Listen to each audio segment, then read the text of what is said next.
Have you ever stopped to think that sometimes the greatest power someone can have isn't in winning crowds or gaining fame, but in simply staying faithful when everyone around you is giving in to lies? Prophet Elijah is the living proof of that. Picture a man alone, standing up to kings, queens, and hundreds of false prophets, confronting idolatry and crying out for truth in the midst of drought and persecution. Sounds impossible, right? But that's exactly where the lesson lies. Faithfulness to God turns the ordinary into the extraordinary.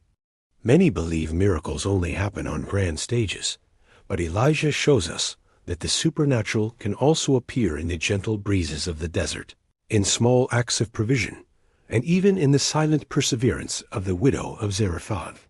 The contradiction is clear. While the crowd looks for dramatic signs, God often chooses subtle details to reveal his power. It raises an uncomfortable question. Are you paying attention to what really matters, or are you distracted by noise and appearances? If you think Elijah's story is all about fire and raptures, get ready to see things differently. Every step he took, every challenge he faced, every choice of faith and courage is an invitation to rethink your own life. And the most surprising part, the same God who sustained Elijah can transform your reality today, even when everything seems dry, lost, or impossible.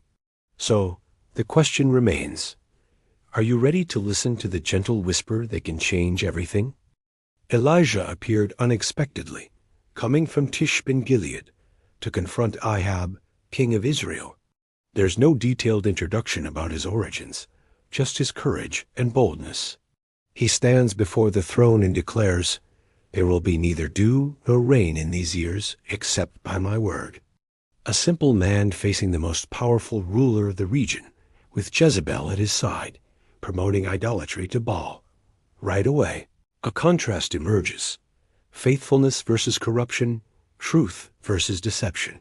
What's remarkable is that Elijah had no army, no bodyguards, no privileges.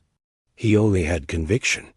God was greater than Baal, and that was enough. It's like when someone decides to speak the truth in a company where everyone is used to lies. It's not about strength, it's about courage. The drought announcement wasn't merely about weather. It was a challenge to Israel to question their blind trust in false gods and recognize where true provision comes from.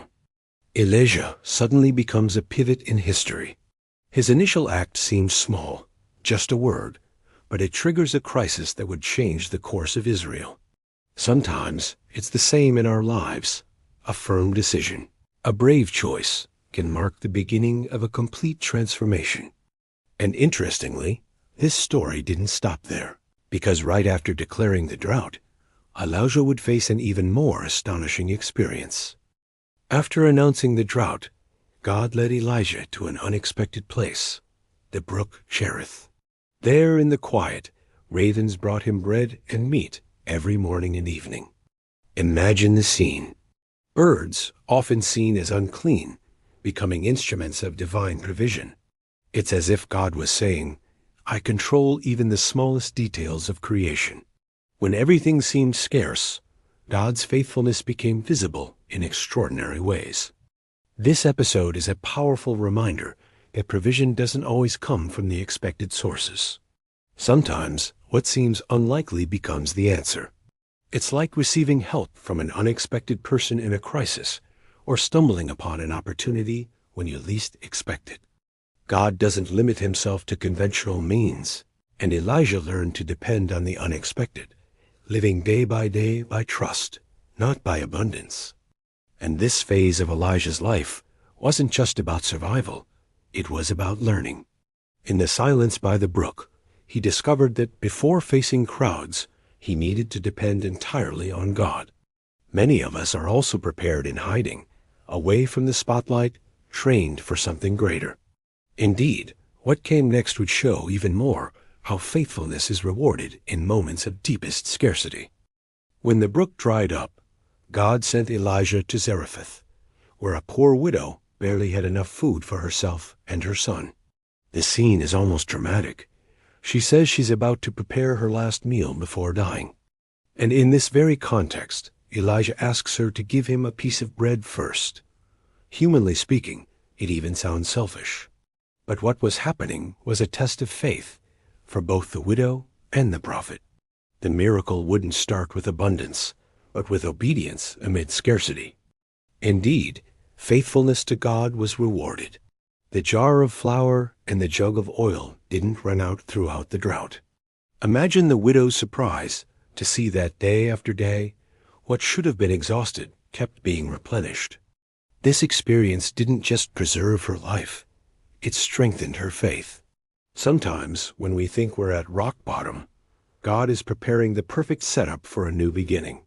This episode teaches us to see generosity as a key to miracles. How often do we fail to notice the extraordinary because we're stuck in a scarcity mindset? The widow of Zarephath shows that giving, even when it seems little, can open doors to the impossible.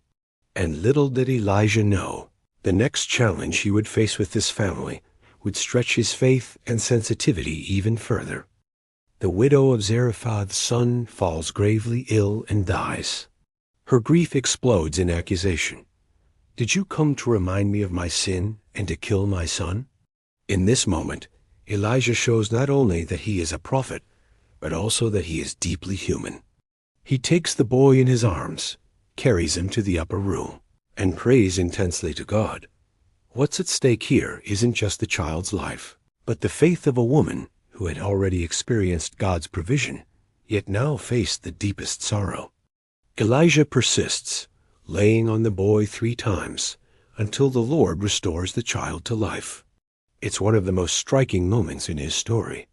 The prophet witnesses firsthand that faithfulness doesn't mean the absence of crisis. It means trusting that God can reverse even the most impossible situations. The widow then declares, "Now I know that you are a man of God." Her faith is solidified, strengthened through both provision and trial. This episode teaches that even the greatest tragedies can become testimonies. How often do we fail to understand the purpose behind certain pains? Like Elijah, we are called not to give up in the face of loss, but to fight in prayer, believing that a turnaround is possible. And from here, the prophet who had faced kings and droughts would be prepared for an even more epic confrontation on Mount Carmel. The decisive moment arrives. Elijah stands before Ahab and the people of Israel gathered on Mount Carmel. The scene is dramatic. On one side, 450 prophets of Baal shouting, dancing, and cutting themselves in a desperate attempt to call upon their God. On the other, Elijah stands alone, confident in his faithfulness to God. He challenges the people. How long will you waver between 2 opinions? If the Lord is God, follow him. If Baal, follow him. It's a call to decision, a choice between truth and idolatry. While the prophets of Baal cry out in vain, Elijah rebuilds the altar of the Lord with 12 stones, symbolizing the tribes of Israel. He even drenches the sacrifice with water, making any human trickery impossible. Then he prays to God, and fire descends from heaven, consuming not just the sacrifice, but also the stones and the water. It's an undeniable display of divine power. The people, in awe, fall on their faces and declare, "The Lord, He is God." This confrontation teaches us that faith often requires boldness to set up situations where only God can act. Elijah not only trusted, but created circumstances that left no room for doubt. It's a call for our own lives, too, to rebuild our altars, eliminate indecision, and allow God to demonstrate His power unmistakably. Yet, even after such a victory, Elijah would face a challenge that revealed his deepest vulnerability. After the victory on Mount Carmel, one might expect Elijah to be honored. But Jezebel, furious, vows to take his life. Suddenly, the man who had faced kings and crowds feels fear and flees into the desert. It's striking to see someone so brave suddenly feel so vulnerable. Elijah lies down under a broom tree and asks God to take his life. His prayer reveals the weight of exhaustion. "Enough, Lord. Take my life now." In this moment of vulnerability, God doesn't scold him, but cares for him. An angel touches him, providing bread and water. It's as if the Lord is saying, "You're not done yet. Get up and continue." This scene reminds us that even the strongest need rest and provision, and that God, in his faithfulness, never abandons his servants, even when they want to give up. Elijah's desert is also the desert many of us face, places of exhaustion, fear, and loneliness. Yet in these moments, God nourishes us again and sends us to continue. Elijah would learn from this that God's power isn't only in fire from heaven, but also in the gentle whisper that speaks to the heart. On Mount Horeb, Elijah seeks the presence of God. He witnesses powerful manifestations, a strong wind, an earthquake, and fire. But God was not in any of these dramatic events. After all of this comes a gentle whisper, and it is there that the prophet recognizes the Lord's voice. This detail is profound. The same God who sent fire on Mount Carmel also chooses to speak softly in the quiet. This episode reminds us that the divine doesn't always appear in noise or grandeur.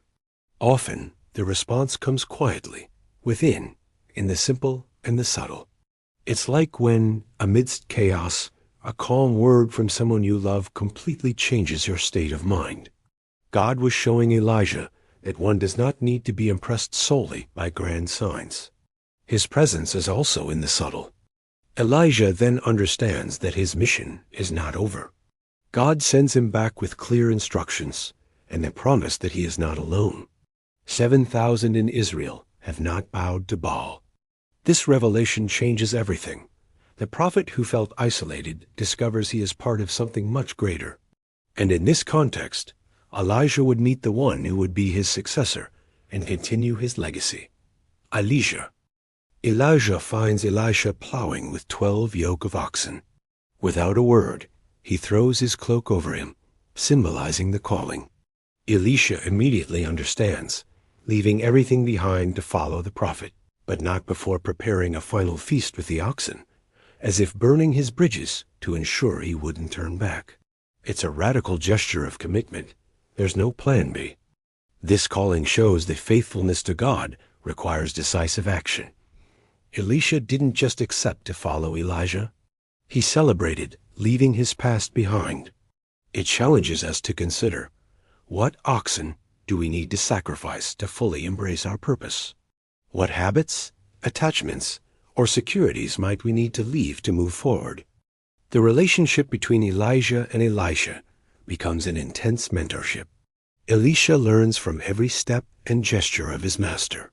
By accompanying Elijah until the end, he would witness one of the most extraordinary moments in history, the rapture in the fiery chariot. This preparation would equip him to carry forward the mission with faith and boldness. On the other side of the Jordan, Elijah looks at Elisha and asks, "What do you want me to do for you before I am taken from you?" It's like passing on a spiritual inheritance. Elisha doesn't ask for wealth, power, or fame, but something much deeper, a double portion of Elijah's spirit.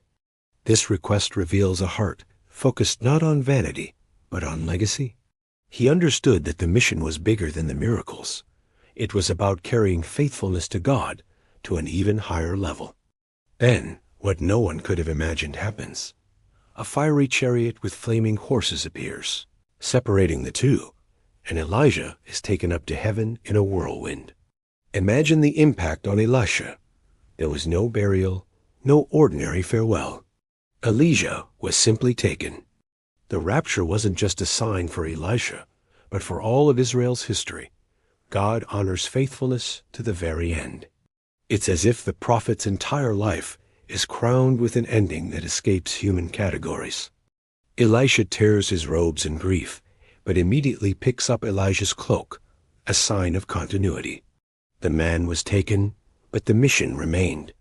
This scene teaches that no matter how extraordinary a leader may be, none are permanent on earth. What truly endures is the spirit passed from one generation to the next. Just as Elisha assumed Elijah's legacy, we too are called to carry forward values and purposes greater than ourselves. But before Elisha began his ministry, a first sign would confirm that the anointing was truly upon him. As soon as Elijah is taken up, Elisha picks up the cloak left by his master, and in a symbolic gesture touches the waters of the Jordan. Immediately, the river parts, confirming that the anointing now rests on him. This moment is more than a miracle. It's proof that faithfulness generates continuity. What was built with courage, patience, and faith is never lost. How often do we fail to believe that our actions today can impact tomorrow? Elisha's life reminds us that true inheritance is spiritual and transforms the future of others. Elisha then begins his journey of miracles, caring for the people, confronting idolatry, and demonstrating that God is still in control, even when human eyes cannot see it. It's remarkable how he follows Elijah's pattern, but also adds his own unique touch, showing that each disciple receives not only the mission, but also the freedom to fulfill it in a personal way. This teaches us that legacy is not about copying, but about faithfully adapting. You can apply this in your life. Learn from examples and adapt them to your own context without losing the essence of what truly matters. Ultimately, the story of Elisha and Elijah leaves a lasting mark. Commitment to God, courage to confront idolatry, and the ability to remain steadfast even in the face of persecution are eternal principles. Through them, we learn that faith isn't only for moments of glory, but also for the deserts, the gentle breezes, and the everyday challenges. And it's precisely this continuity that inspires us today. It's not just about isolated miracles, but about an entire life dedicated to staying faithful to God, leaving trails of hope for those who come after. Elijah's story challenges us. Are you living with courage and faithfulness? Or have you settled for following the crowd that worships modern false gods? Every small choice, every decision to stay upright, even when no one is watching, builds your legacy. Ask yourself, how many times could you have been an Elijah in your own life, but chose to hide? Today is the moment to act. Start with something simple. Honor your values, speak the truth boldly, support those in need, even if no one notices. And don't be mistaken, miracles don't only appear in grand gestures. They emerge in life's gentle breezes. A wise word, an act of kindness, a firm decision not to yield to worldly pressures. Think about the impact you can have by inspiring someone around you, just as Elijah influenced Elisha and all of Israel. What practical steps can you take today to transform scarcity into abundance, fear into courage, and uncertainty into concrete faith? If you want to continue exploring stories that teach, inspire, and transform, don't waste time. Subscribe to the channel and turn on notifications. Here, you will learn how to apply ancient lessons in a modern world, discover how faithfulness can change everything, and gain practical guidance to live a life that leaves a lasting impact. God bless your life.